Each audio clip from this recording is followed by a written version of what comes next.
Hello and welcome back to my channel. Have you been keeping up with the local real estate market? Well, today we're going to look at some data that will show us exactly where we are right now. We'll go back a year to now and then also see the forecast of what potentially could happen in 2023 and how it will affect you potentially as a home buyer or as a home seller. So if you're ready, let's get started right now.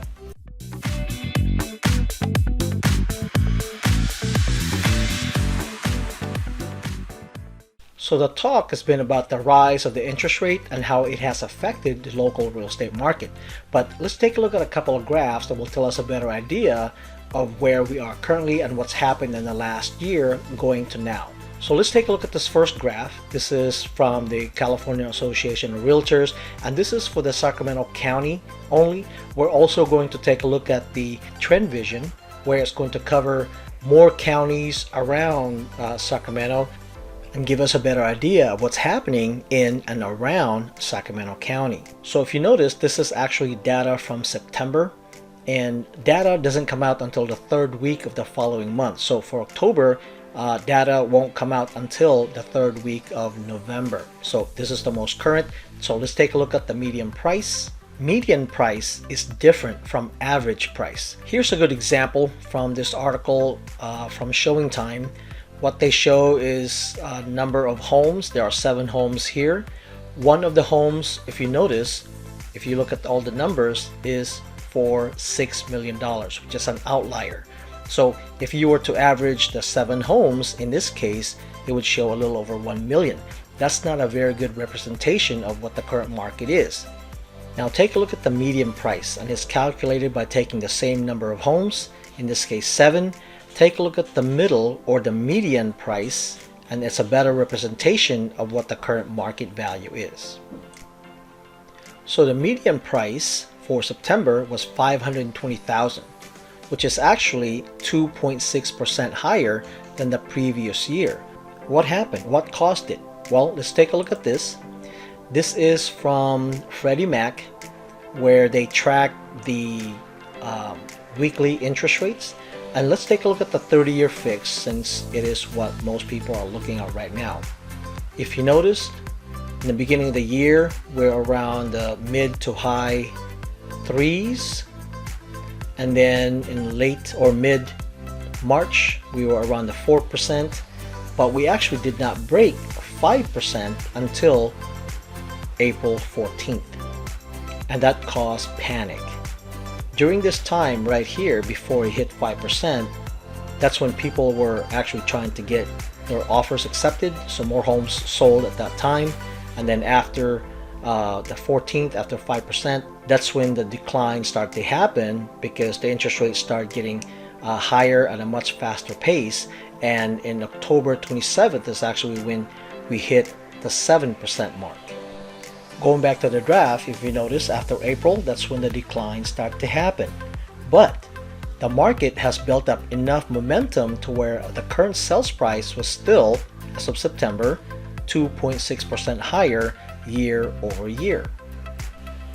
So what this graph also shows us is it's trending downwards towards 2023, and we're going to take a look at another graph where we're going to see what the experts say is going to happen in 2023.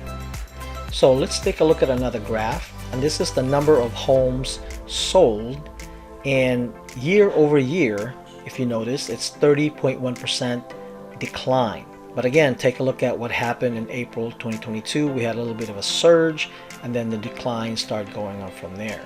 So what does this mean?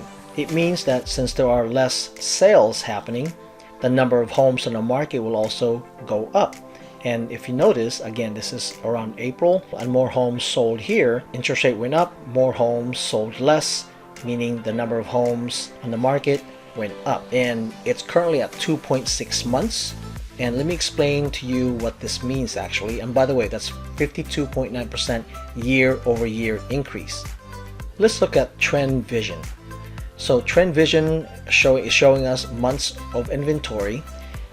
Remember, for this trend, months of inventory for Sacramento County is 2.6 months.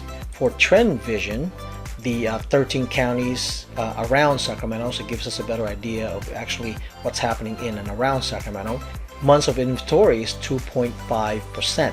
What does this mean? Of course, it means that or less homes are selling, so we're currently at 2.5%.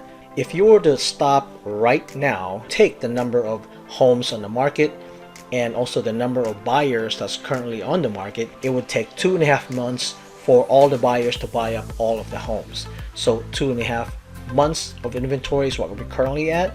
6 months is more of a normal market. So according to the graph, it still shows we are still a seller's market and not quite a buyer's market yet. So the more homes on the market also means that the homes are staying on the market a little bit longer. Let's go back to trend graphics, trend vision, and take a look at the days on market. If you noticed, the green here, this is the price that's sold compared to the listing price, and the bottom graph shows how many days the average homes are staying on the market before they go pending. So if you look at it, this is for, again, the 13 counties in and around Sacramento, and it's gone up to 37 days. And of course, the sales price has gone up. Back in the April, was still above the asking price. Then it started going down after the interest rate hit 5%, and it's gone down all the way to now currently at 5%, meaning they sold at 5% less than the asking price. And here are the numbers. If you take a look at this, so the same month from a year ago, the average time that the home stayed on the market is up 117.6%, and it went up from 17 days to 37 days. Now let's take a look at the for sale versus sold. And if you look at it here, the red line is the pending line, meaning they are in escrow, they are in contract. The solid line or solid green is homes that actually sold, and the light green is the homes that are for sale. And again, this is exactly what we've been talking about since April. Right here, the number of homes has gone up because less homes are selling. See that? Okay, and here are the numbers for that. If you look at the stats from a year ago, the number of homes for sale went up 31.8%. The number of solds, I'm sorry, went down 33.3%, and the number that went to pending went down 33%. So the numbers that are showing here is showing exactly what the graph is telling us. So what does this mean to you as a buyer or as a seller? But before we get into that, if you have gotten value from this video, please give us a thumbs up, because that really will be helping this channel, and we can do more videos like this. Back in April, sellers were still able to say no to concessions that buyers were asking, like credit towards closing costs, paying for home warranty, or even doing any repairs. So that didn't bode well for buyers who had to use FHA for their loan or VAs, because most of the time those type of loans would need to have repairs done or need credit towards closing costs in order to close.